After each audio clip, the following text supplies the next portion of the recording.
محمد وآل محمد. بسم الله الرحمن الرحيم والحمد لله رب العالمين والصلاة والسلام على أشرف الأنبياء والمرسلين وحبيب إله العالمين أبي القاسم محمد وآله الطيبين الطاهرين. اللهم صل على محمد وآل محمد. ولعنة الدائمة على أعدائهم أجمعين من الأولين والآخرين إلى قيام يوم الدين. السلام على الحسين وعلى علي بن الحسين وعلى أولاد الحسين وعلى أصحاب الحسين وعلى أبي الفضل العباس والحوراء زينب. السلام عليكم ورحمة الله وبركاته. عظم الله أجورنا وأجوركم بمصاب سيدنا ومولانا الإمام الحسين بن علي عليه السلام.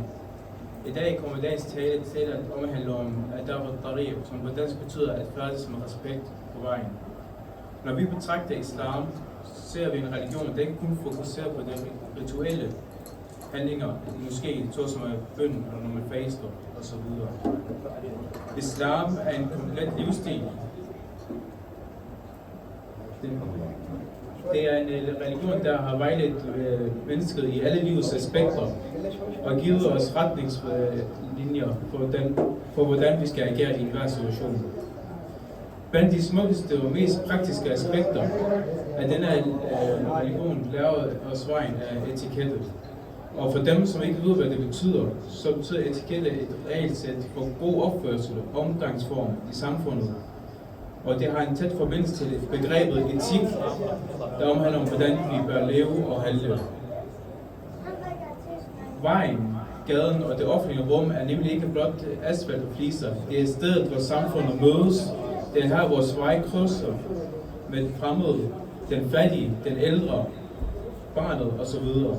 Det er netop her i det offentlige rum, det bliver vores moral og vores opdragelse og vores indre værdier sat på prøve og kommer til udtryk. Ahlul Bayt a.s. har altid understreget, at en trone skal være et levende forbillede i sit samfund. En trone er en person, hvis tilstedeværelse skaber tryghed, og hvis adfærd aldrig påfører andre unødig gene eller skade. Jeg nævnte noget lignende i en af de tidligere taler. Sallu ala Muhammad wa ali Muhammad. Allahumma salli ala Muhammad wa ali Muhammad. Lad os derfor se nærmere på 6 af de vigtigste etiketter på vejen, som Ahlul Bayt a.s. har lært os, og hvordan vi kan efterleve dem i dag. Den første, det er at afholde sig fra at skade andre. Det er fundamentet. Det er strengt forbudt i islam at efterlade eller gøre noget på vejen, som kan gøre til gene eller fare for de forbipassende. I dag betyder det ikke kun, at vi ikke må smide affald eller efterlade glasskår på jorden. Det handler også om, hvordan vi f.eks. parkerer vores bil, så vi ikke spærrer for barnevogn eller kørestol, og at holde fællesarealer og stiger fri for biler, så folk kan nemt komme forbi. Profeten har lært os, at det at fjerne noget skadeligt fra vejen er en handling, som Allah subhanahu wa ta'ala elsker, og det regnes som en anvise af sadaqa. Den anden, det er at sænke blikket og bevare anstændigheden. Når vi færdes ude, minder Allah subhanahu wa ta'ala os om at kontrollere vores blik. Det handler om at respektere andres privatliv og værdighed. Vejen må ikke blive set som et sted, hvor mennesker føler sig overvåget, utilpasse eller krænket af ubehagelige blikke. Den troende vogter af sine øjne mod det forbudte og udviser respekt for sine medmenneskers personlige sfære, uanset hvem de er. Den tredje, det er at udbrede fredshilsen, altså give salam og udvise god adfærd. Ahlul Bayt a.s. var kendt for altid at være blandt de første til at hilse på folk, de mødte. Både dem, de kendte, men også dem, de ikke kendte. Når vi går på gaden med et smil og hilser venligt, nedbryder vi murer mellem mennesker.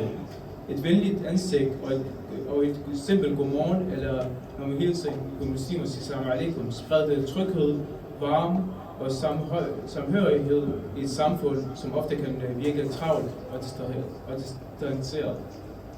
Den fjerde etiket, det er at hjælpe de trængende og undsætte de svage. Hver færds på vejen rummer muligheder for at opnå Allah subhanahu wa ta'alas velbehag. Hvis du ser en ældre person kæmpe med tunge indkøbsbøvser, en blind person, der skal krydse vejen, eller en turist, som er faret vild og søger vejledning, så skal man ikke stoppe med at hjælpe personen, så skal man give sig selv til rådighed. Det er disse små og ofte oversette handlinger, at troen omsættes til praksis. Det femte det er at overholde orden og respektere andres rettigheder. Uanset om vi er gående, cyklister eller bilister, skal vi udvise tålmodighed og respekt for de fælles regler.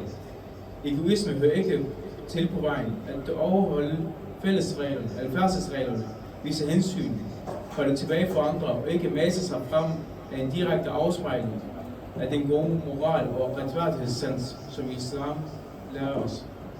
Den sjette etiket er at påbyde det gode og fraråde det onde med visdom.